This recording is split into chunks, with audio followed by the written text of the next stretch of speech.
Hello friends, இப்போதான் நான் தக் லைஃப் படம் பார்த்துட்டு வந்திருக்கேன். ஸோ இந்த தக் லைஃபோட ஹானஸ்ட் ரிவ்யூ வந்து நான் உங்களுக்கு நான் சொல்ல போறேன். படம் வந்து நான் ரொம்ப எக்ஸைட்டடா இருந்தேன். ஏன்னா இந்த படத்தை நான் பார்க்கறதுக்கு. ஸோ இன்னைக்கு தான் இந்த படம் ரிலீஸ் ஆயிருச்சு. நீங்க வந்து இந்த டைட்டிலே உங்களுக்கு தெரியும், தக் லைஃப் அப்படின்னாலே வந்து இந்த படம் வந்து ஒரு கேங்ஸ்டர் சம்பந்தப்பட்டது. ஸோ இதுல பாத்தீங்கன்னா வந்து ரங்கராய சக்திவேல், அதாவது நம்ம கமலஹாசன் வந்து ஒரு பெரிய தாதா, ஒரு ஊருக்கே ஒரு பெரிய தாதா.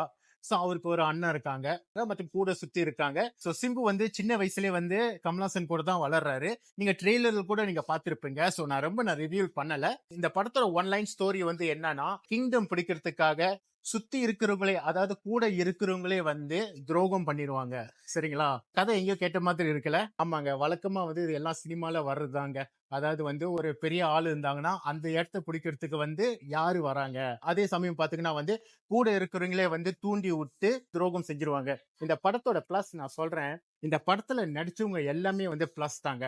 எல்லாமே வந்து சூப்பரா வந்து பெர்ஃபார்ம் பண்ணிருக்காங்க. சோ நடிப்புக்கு வந்து குறைச்சலே இல்ல. இந்த படத்தோட மியூசிக், ஏ.ஆர். ரஹ்மானோட மியூசிக் இது வரைக்கும் வந்த படத்திலேயே ரீசன்ட் டைம்ல இந்த படத்துல தான் வந்து ரொம்ப சூப்பரா வந்து பிஜிஎம் இருக்கு. சோ இந்த படத்தோட கதையோட்டம் வந்து அந்த மியூசிக் வந்து எலிவேட் பண்ணும் தெரியுங்களா?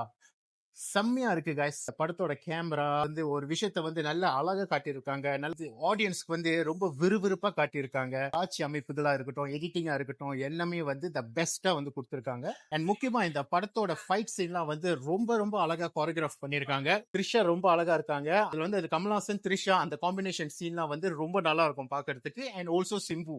சோ இந்த படத்துல நெகட்டிவே இல்லையா? சின்ன பிள்ளைங்க எல்லாம் வந்து கூட்டிட்டு போகாதுங்க. ஏன்னா இந்த படத்துல வந்து ரொம்ப அதிகமான வயலன்ஸ் எல்லாம் இருக்கு. ரொம்ப தத்ரூபமா காட்டியிருக்காங்க. ஸோ அது பார்க்கும்போது குழந்தைகள், பிள்ளைகள்லாம் வந்து பார்க்கறது வந்து தவிர்க்கணும். அண்ட் செகண்ட் மைனஸ் வந்து என்னன்னா, இந்த படத்தோட லெங்த் மேபி ரொம்ப நேரம் இந்த படம் பார்த்த மாதிரி நான் ஃபீல் பண்றேன். கிட்டத்தட்ட 3 ஹவர்ஸ் இந்த படம் நான் பார்த்தேன். இன் ஓவரால் இது வந்து மணிரத்னம் படத்தோட ஒன் ஆஃப் த பெஸ்ட்னு சொல்லலாம். இதுக்கு முன்னாடி வந்து செக்கச்செவந்த வானம்னு நீங்க பார்த்திருப்பீங்க. ஸோ அதோட இது வந்து ஒரு ஸ்டெப் ஹை அப்படின்னு நீங்க நினைச்சுக்கங்களேன். ஸோ இந்த படம் வந்து ஒரு தடவை இல்லை 2 தடவை கண்டிப்பா பார்க்கலாங்க. ரொம்ப நல்லா இருக்கும். கண்டிப்பா வந்து பெரியவர்களுக்கு வந்து இந்த படம் வந்து ரொம்ப பிடிக்கும். மத்தபடி ஒண்ணும் இல்ல. கண்டிப்பா வந்து இந்த படம் வந்து நல்ல ஒரு டால்பி சவுண்ட் சிஸ்டம் இருக்கிற ஒரு தியேட்டர்ல போய் பாருங்க. நான் வந்து பெண்ணைங்கள வந்து ஃபர்ஸ்ட் அவென்யூல இருக்கேன். ஸோ இந்த மாதிரி சவுண்ட் சிஸ்டம் இருக்கிற தியேட்டர்ல வந்து இந்த படத்தை வந்து நீங்க பாருங்க. மீண்டும் உங்களை அடுத்த மூவி ரிவ்யூல நான் சந்திக்கிறேன். Signing off, Karthik.